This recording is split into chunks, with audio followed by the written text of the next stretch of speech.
The African continent is undergoing pockets of transformation driven by rapid population growth, global economic forces, and industrial revolution. A great example is Lamu Town on Lamu Island, which is Kenya's oldest continually inhabited town and Swahili settlement.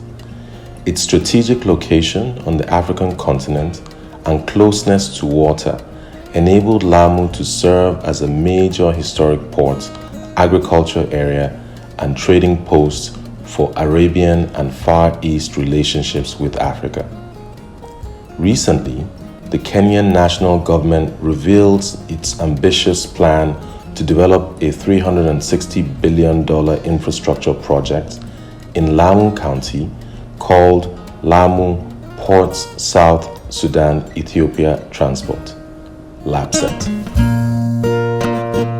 I'm Kunle Adeyemi, an architect and urban researcher, curious to learn more about Lamu and its relationship to water, and to experience myself the current dynamics at play in the transformation of this city as an example of many African water cities at the crossroads of change.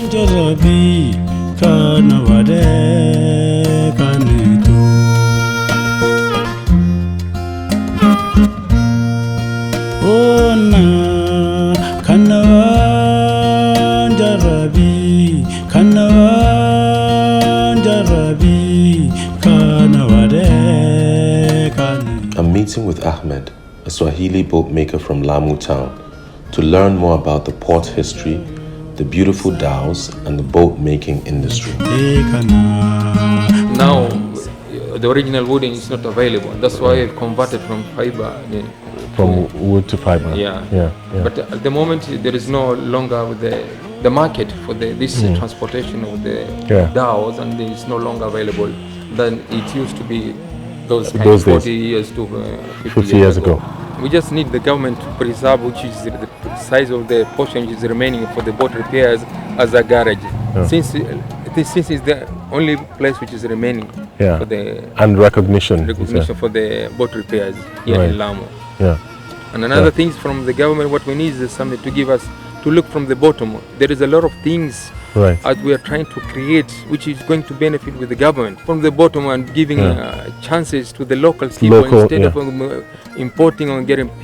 Because we know each and everything in the field what is happening. Indeed. It's not those people, they don't understand it. Otherwise, whenever they're going to buy everything from abroad with a big amount of money, it's useless because it was not meant for that kind of purpose. Indeed. If you want to confirm, they can come up down and ask about the question. We'll give you with the evidence, with the proof, to confirm what they are doing is not the right. This brief conversation with Ahmed shed an interesting light on some of the ongoing local challenges in view of the opportunities of the LAPSET project. Also on the historic connection between the small-scale traditional dhows used for centuries to fish and trade across the Indian Ocean, and now the changes brought by the large-scale global port and shipping industry that may threaten the local economies and heritage.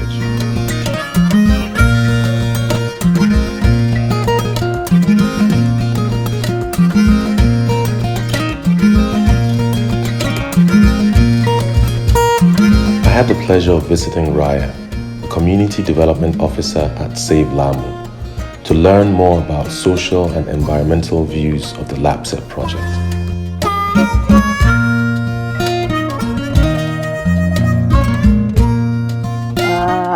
A bigger percentage of Lamu people are fisher folk.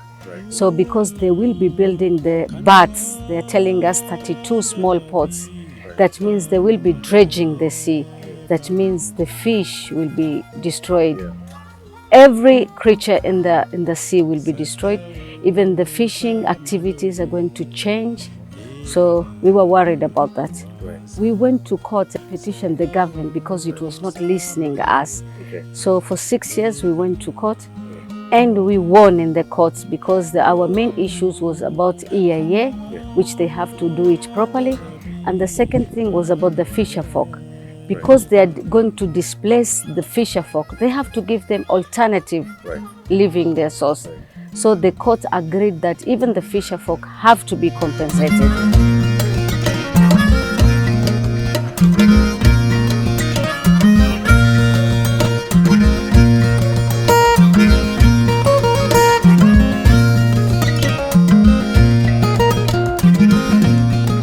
Salim is the regional manager of the LAPSET project, due to open in 2019. I'm meeting with Salim to hear more about the ambitions of the project and how they are addressing some of the concerns the community raised. In our plan, as part of taking care of the heritage of the people of Lamu, and Lamu town in particular, we have had other interventions.